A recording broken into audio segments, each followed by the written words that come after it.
محترم ناظرین، السلام علیکم ورحمۃ اللہ وبرکاتہ۔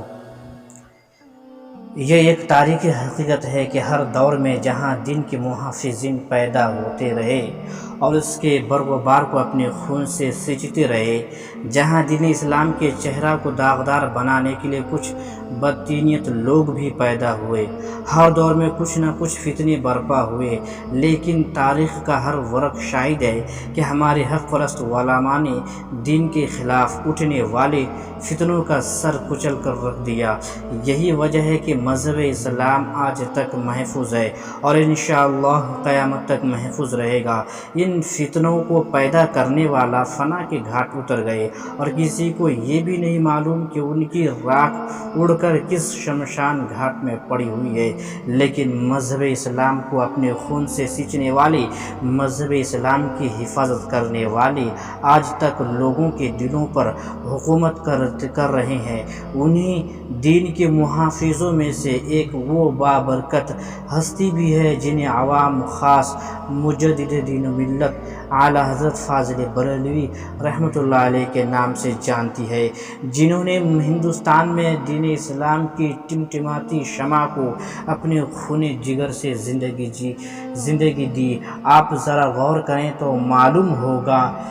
جب تابعین کرام کے دور میں فرقہ معتزلہ نے گمراہی کا لبادہ اوڑھ کر اہل دنیا کو یہ ذہن و فکر دینے کی کوشش کی کہ قرآن مخلوق ہے، تو اس باطل عقیدہ کا سر کچلنے کے لیے پروردگار عالم نے حضرت امام احمد بن حنبل کو بھیجا، جنہوں نے اپنے بے شمار دلائل کو عوام الناس کے سامنے پیش کر کے مذہب اسلام کی حقانیت کو واضح کر دیا اور لوگوں کے ایمان و عقیدہ کو بچا لیا۔ اسی طرح ہندوستان کی سرزمین پر جب اکبر خدا کی وحدانیت پر کھلم کھلا حملہ کرنے کے لیے دین الہی کے نام سے ایک غلط اور ناپاک مذہب چلایا، تو اس باطل مذہب کو مٹانے کے لیے رب کائنات نے امام ربانی مجدد الف ثانی کو علمدار بنا کر بھیجا، جنہوں نے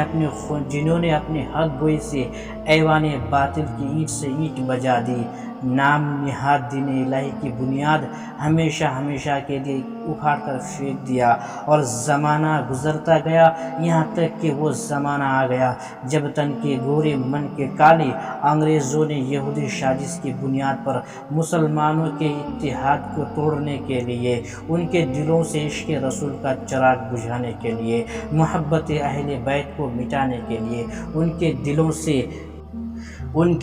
سے عقیدت اولیاء کو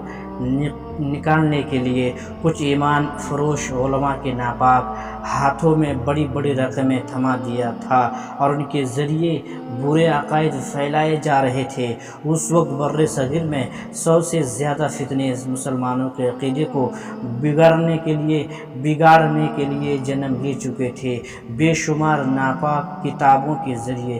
غلط عقائد پیش کیے جا رہے تھے۔ کوئی کہہ رہا تھا خدا جھوٹ بول سکتا ہے، معاذ اللہ، مگر بولتا نہیں۔ کوئی یہ ذہن و فکر دینے کی کوشش کر رہا تھا کہ رسول اللہ کو علم غیب نہیں ہے۔ کوئی یہ اعلان کر رہا تھا کہ ہر مخلوق چھوٹی ہو یا بڑی اللہ کی شان کے آگے چمار سے زیادہ ذلیل۔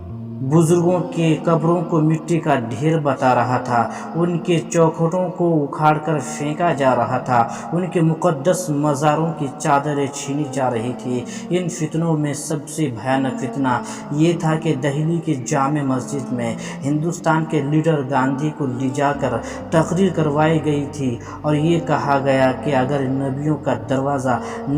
کا دروازہ بند نہ ہوتا تو ہم گاندھی کو نبی مان لیتے۔ اسی جامع مسجد کے ممبر پر ایک طرف قرآن کو رکھا گیا تھا اور دوسری طرف گیتا کو رکھا گیا تھا، دونوں پر ہار و پھول ڈالے گئے تھے اور یہ ثابت کرنے کی کوشش کی گئی تھی کہ قرآن بھی حق ہے اور معاذ اللہ گیتا بھی حق ہے۔ اس طرح کا ذہن و فکر دیا جا رہا تھا۔ ان فتنوں کے علاوہ سینکڑوں دیگر فتنے بھی عام ہو چکے تھے اور ان فتنوں کو پیدا کرنے والا کوئی عام آدمی نہیں تھا، بلکہ ان میں سے کسی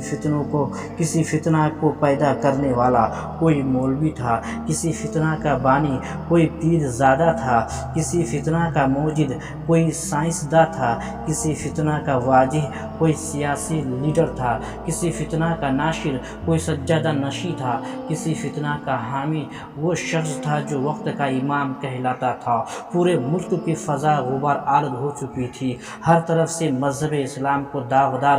بنانے کی کوشش کی جا رہی تھی، جس اسلام کو نبی کونین نے پتھروں کی بارش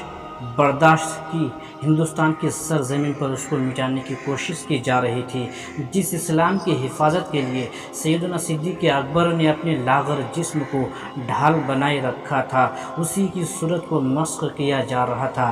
جس اسلام کی سر بلندی کے لیے جان کی پرواہ کیے بغیر سیدنا فاروق اعظم نے اعلیٰ اعلان اہتمام اذان کیا تھا، اس آواز اذان کو خاموش کیا جا رہا تھا، جس اسلام کی تحفظ کے لیے حضرت عثمان غنی نے جان کی بازی لگا دی، اس کو ہلاکت کے گڑھے میں ڈھکیلا جا رہا تھا، جس اسلام کو قوت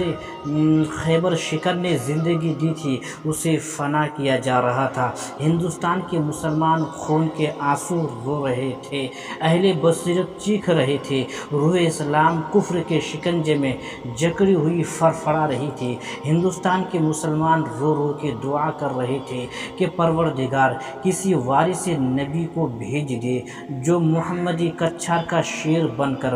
مذہبی لباس میں چھپے ہوئے بھیڑیوں کو بے نقاب کر دے، جو اپنے تجدیدی کارناموں سے مسلمانوں کے دلوں میں عشق رسول کا چراغ روشن کر دے، جو گستاخان نبی پر قہر الہی کی بجلی بن کر گرے۔ اسی سنگین گھڑی میں پروردگار عالم نے اپنے مقدس دین کو بچانے کے لیے ایک ایسی شخصیت کو سرزمین ہندوستان میں پیدا فرمایا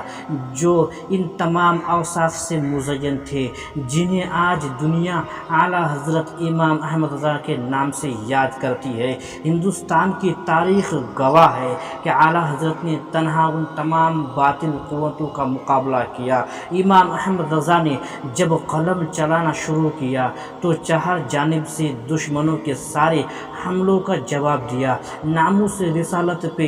ہونے والے تمام حملوں کا جواب دے کر ببانگ دہل اعلان کر دیا، کل کے رضا ہے خنجر خونخوار برق بار، اعدا سے کہہ دو خیر منائیں نہ شر کریں۔